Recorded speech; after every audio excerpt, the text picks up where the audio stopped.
Hello friends, उम्मीद है आप सब खैरियत से होंगे। हमारी वीडियोस का मकसद होता है माशरे में किताब बीनी को फ़रोग देना और मुस्बत बातें शेयर करना। ऐसी ही कुछ आज की वीडियो है जिसका हमने उन्वान रखा है सोच।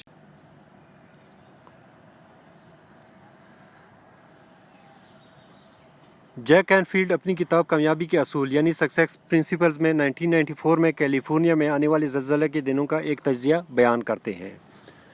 शहर तक जाने वाली एक शाहराह बुरी तरह मुतासिर हुई, जिसके बायस 1 घंटे का सफ़र 2 से 3 घंटे तवील हो गया। CNN के रिपोर्टर ने ट्रैफिक में फंसी एक गाड़ी के खिड़की पर दस्तक दी। गुस्से में भरा शख्स फ़ौरन फट पड़ा, मुझे कैलिफोर्निया से नफ़रत है। पहले यहाँ आग लगी, फिर सैलाब आया और अब ज़लज़ला। सुबह चाहे कितनी जल्दी निकल जाऊँ, वक्त पर नहीं पहुँच सकता। कुछ समझ नहीं आ रहा।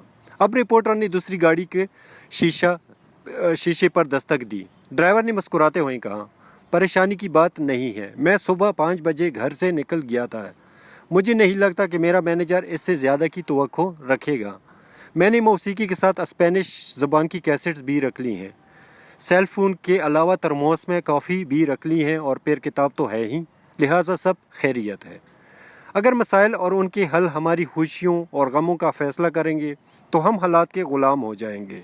अगर ज़लज़ला फ़िक्र और परेशानी की अलामत था तो दोनों अफराद के लिए होना चाहिए था। अगर ऐसा नहीं हुआ तो यकीनन ऐसा नहीं था। सिर्फ एक चीज़ बदल कर हम अपनी दुनिया तब्दील कर सकते हैं और वो है सोच। मौलाना रूमी कहते हैं कि कल मैं चालाक था इसलिए दुनिया को तब्दील करना चाहता था, आज मुझे अक्ल आ गई है इसलिए मैं ख़ुद को तब्दील कर रहा हूँ। यानी कि हमें पहले अपने आप को तब्दील करना चाहिए, फिर जाके कहीं दुनिया को हम तब्दील कर सकते हैं।